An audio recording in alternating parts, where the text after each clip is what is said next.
انجانی دنیا کے معزز ناظرین گرامی، السلام علیکم۔ میں ہوں نفیس ہاشمی۔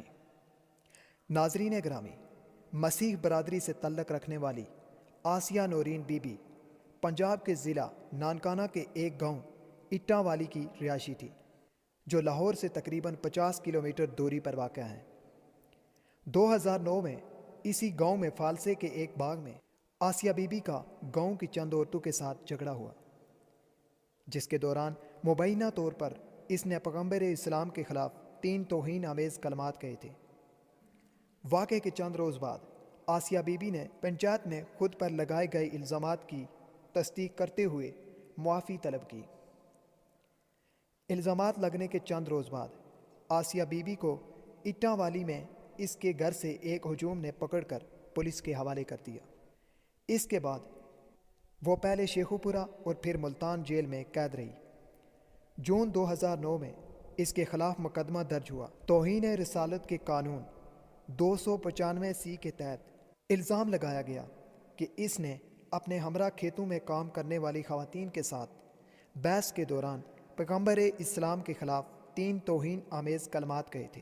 اس مقدمے کے مدعی نانکانہ صاحب کی مسجد کے امام قاری محمد سالم تھے، تاہم ملزمہ نے اپنے خلاف مقدمے کی سماعت کے دوران یہ بیان دیا تھا کہ اس پر اسلام قبول کرنے کے لیے دباؤ ڈالا گیا، اور انکار کرنے پر یہ مقدمہ درج کروایا گیا۔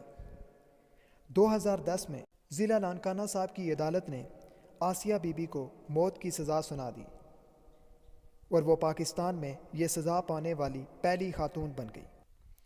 آسیہ بی بی نے اس فیصلے کے خلاف لاہور ہائی کورٹ میں اپیل دائر کی۔ 4 سال بعد اکتوبر 2014 میں عدالت نے سزا کی توسیع کر دی۔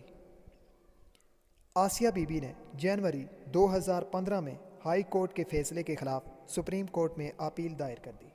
سپریم کورٹ کے 3 رکنی بینچ نے آسیہ بی بی کی سزا کے خلاف درخواست پر ابتدائی سماعت جولائی 2015 میں شروع کی، اور اس کی اپیل کو باقاعدہ سماعت کے لیے منظور کرتے ہوئے اپیل پر حتمی فیصلے تک سزا پر عمل درآمد روک دیا۔ وکلاء کے مطابق یہ پہلا موقع تھا جب سپریم کورٹ نے تعزیرات پاکستان کی دفعہ 295 کے تحت کسی مقدمے کی سماعت کی۔ اکتوبر 2016 میں سپریم کورٹ کے جج جسٹس اقبال حامد الرحمان نے مقدمے کی سماعت کرنے سے انکار کر دیا۔ ان کا موقف تھا چونکہ وہ اسلام آباد ہائی کورٹ کے چیف جسٹس کی حیثیت سے سابق گورنر پنجاب سلمان تاثیر کے قتل کے مقدمے کی سماعت کر چکے تھے، اور یہ مقدمہ بھی اسی سے کسی حد تک منسلک ہے، اس لیے وہ اس کی سماعت نہیں کر سکتے۔ 8 اکتوبر 2018 کو سپریم کورٹ کے 3 رکنی بینچ نے کیس کی 3 گھنٹے سماعت کی، جس کے بعد فیصلہ محفوظ کر لیا گیا۔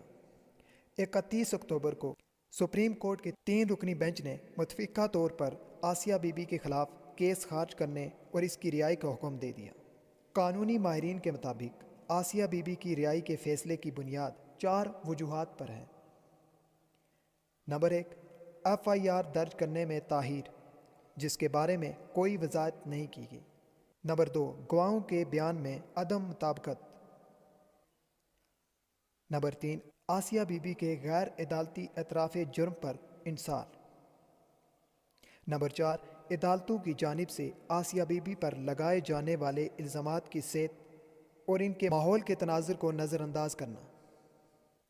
ناظرین گرامی، آسیہ بی بی کے مقدمے نے ملک کی رائے عامہ کو 2 حصوں میں تقسیم کر دیا۔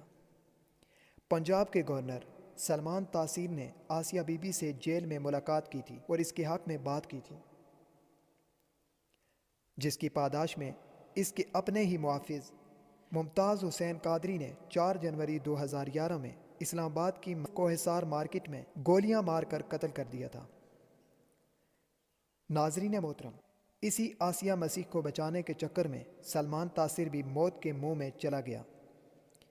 اسی آسیہ مسیح ملونہ کے خلاف ممتاز حسین قادری نے پھانسی کا پھندہ قبول کر لیا اور سلمان تاثیر اس کے ہاتھوں مارا گیا۔ 3 لوگ اپنی جان سے ہاتھ دھو بیٹھے، لیکن توہین رسالت محمد مصطفیٰ صلی اللہ علیہ وآلہ وسلم کے قانون 295 کے تحت ایک ثابت شدہ گستاخ آسیہ مسیح کو پھانسی نہیں دی جا سکی۔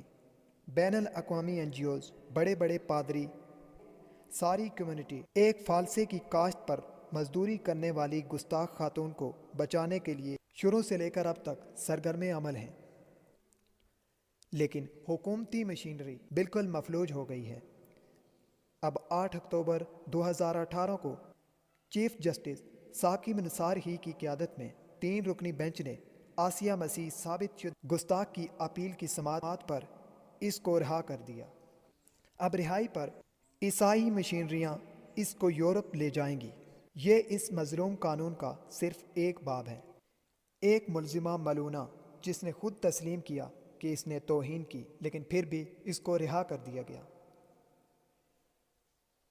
ناظرین، سوال یہ پیدا ہوتا ہے کہ یہاں پر کیا عمرانی حکومت مزید ممتاز قادری پیدا کرنا چاہتی ہے؟